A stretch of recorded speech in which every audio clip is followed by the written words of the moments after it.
If I had to strip back everything I know and have done over the past years to build an attractive physique and gain over 20 kilograms of lean mass, then these are the 3 steps I would take to go from skinny to aesthetic and jacked as quickly as possible. And if you follow these in 2026, mark my words, you will become a new person. When you pack on muscle, you get so many things you never thought could occur. You get confidence, you get status, you become the talk of the town, the talk of the school, the talk of the workplace. Everybody's talking about you because you are a completely different person. You get everything you could have ever asked for, but it all starts with building the physique. And the number one thing that you have to understand if you're trying to bulk up as a skinny guy, if you're trying to build an aesthetic, attractive physique and not turn into a fat fucker, is to understand calorie surplus and understand your calorie needs specifically. You first need to understand what a calorie is, and it is simply just a unit of measurement. And when you eat food, you intake calories. Basically, the way the human body works is, if you eat more calories than you're burning throughout the day, you're burning them by doing things like walking, existing, digesting, running, playing sport, doing any form of activity, any exercise. If you consume more than you're burning throughout the day, then you're gonna add mass, you're gonna add weight. If you're eating less, then you're gonna lose weight. Simple as that. And you can calculate your calorie needs by utilizing something called a total daily energy expenditure. So if you just Google in TDEE, you'll find a website, there's plenty of them, which you can put in your statistics like your height, weight, all this stuff, and it will tell you a rough estimate of how many calories you need to bulk up. But here's the problem. Most guys, when they start trying to bulk up, they assume that the more mass the better, the more food the better, the more calorie surplus the better, because this will allow them to gain muscle quicker. Now this is partially correct. When you're starting out, I would recommend you enter into a decently big calorie surplus, because it's at this point where if you're skinny, if you're frail, and you've been like this for your whole life, chances are you're so malnourished you have never had enough nutrients in your body. So if we can flood all of our body with so many extra calories, and then we start training in the gym and we start resistance training to try and build an attractive physique, we're going to have so much fuel, so many calories, so much extra energy to use to focus on our recovery and build muscle and build an attractive physique. So for your first 6 to 12 months in the gym, I would recommend going somewhere near like a 1,000 calorie surplus, 500 to 1,000. But the mistake that people make, the mistake that I made, is they keep doing this for eternity and they enter something that's called a permabulk. And this is where you've bulked too far and you've made some newbie gains, but you simply now just get fat as fuck and you look like shit. And then you have to cut down to undo all the negative progress. So my biggest tip here would be to avoid something I like to call anti-health bulking, right?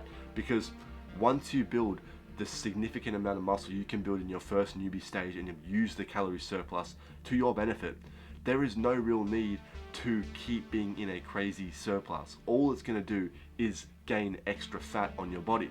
Because, put it this way, if we could gain muscle at an exponential rate like when we started, every single month, every single year, then there would be no threshold to how big we could get. Think about it like that. So what happens is, as we get more experienced in the gym, as we use up our newbie gains, it takes longer and longer and longer to build new amounts of muscle. You don't need that many extra calories to build new muscle. If you have extra calories and you're not using all those calories to build extra muscle, it's simply going to turn to fat and you're going to look less aesthetic and you're going to look like shit. So the key here is to have a high calorie surplus at the start of your training, and then once you get 6 to 12 months in, lower it significantly to about 200 to 300. It doesn't have to be that intense. And throughout this period, you should always be focusing on a nutrient heavy diet. Too many people are focused on macronutrients, protein, carbs, and fats.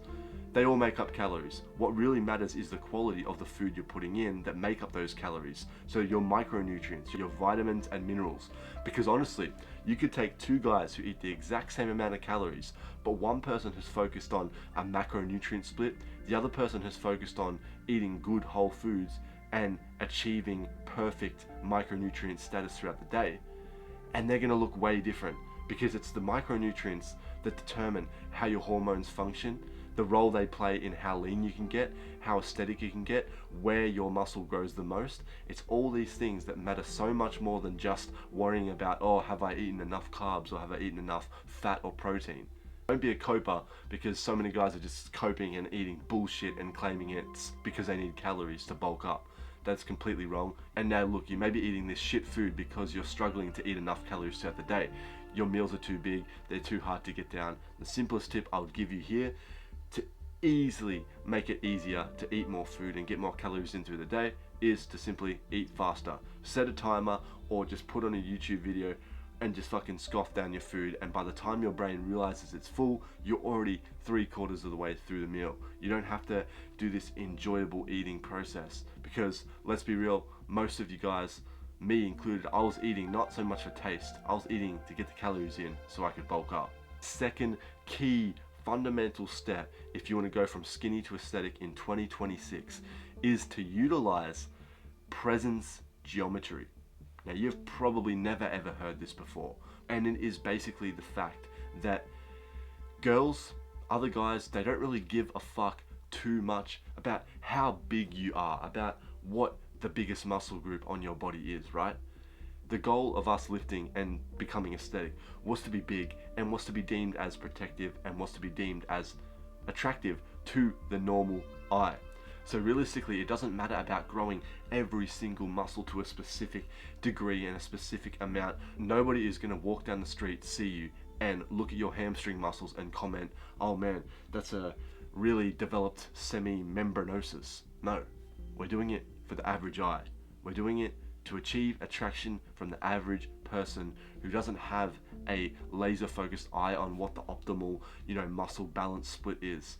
But there are a few biological markers, there are a few innate wired factors that people look for and that people automatically associate an attractive physique with.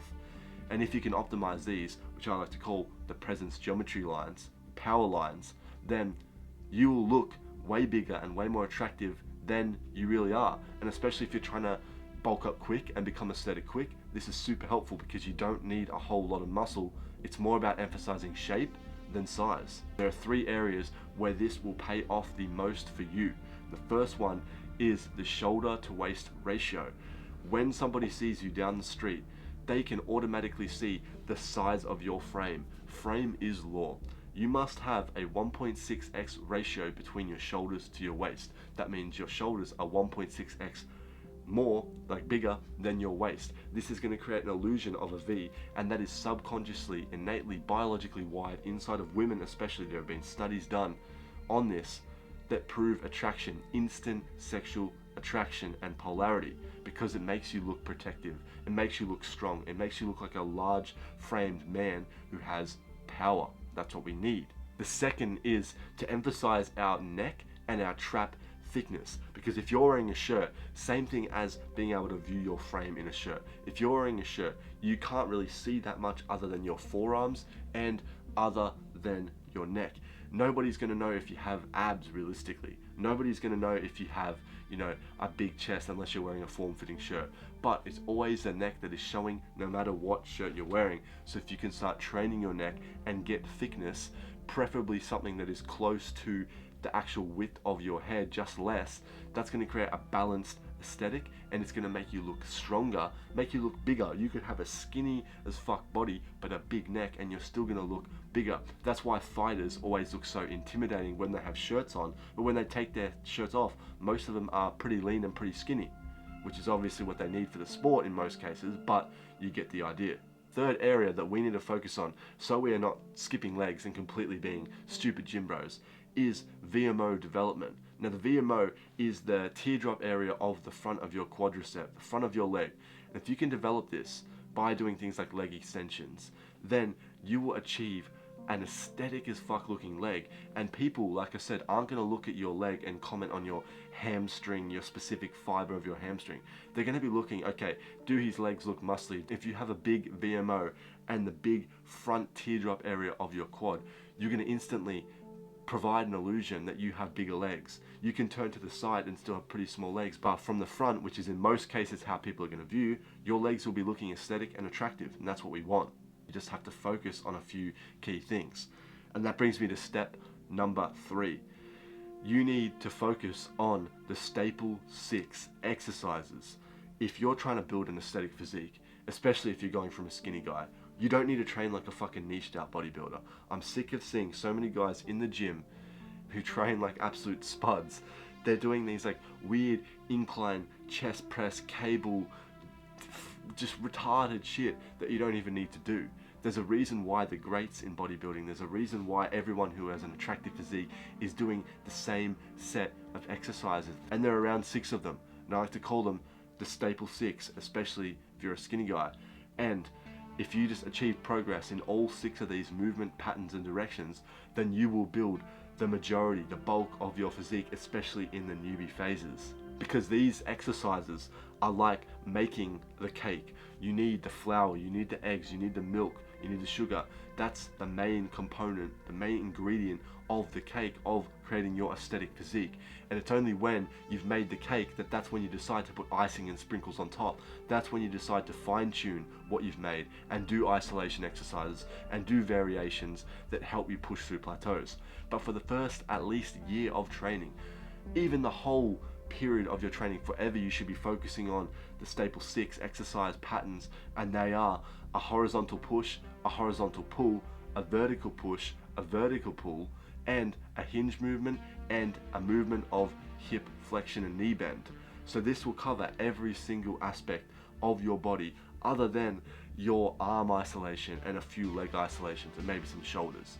But that's stuff you can add in at the end of your session. Your sessions should be focused on achieving progress, progressive overload, getting stronger, better, and more efficient at the staple 6 movement patterns. And the way to do this quickly is to focus on lower rep sets between the 4 to 8 rep range, because you can easily measure if you're actually getting stronger or not.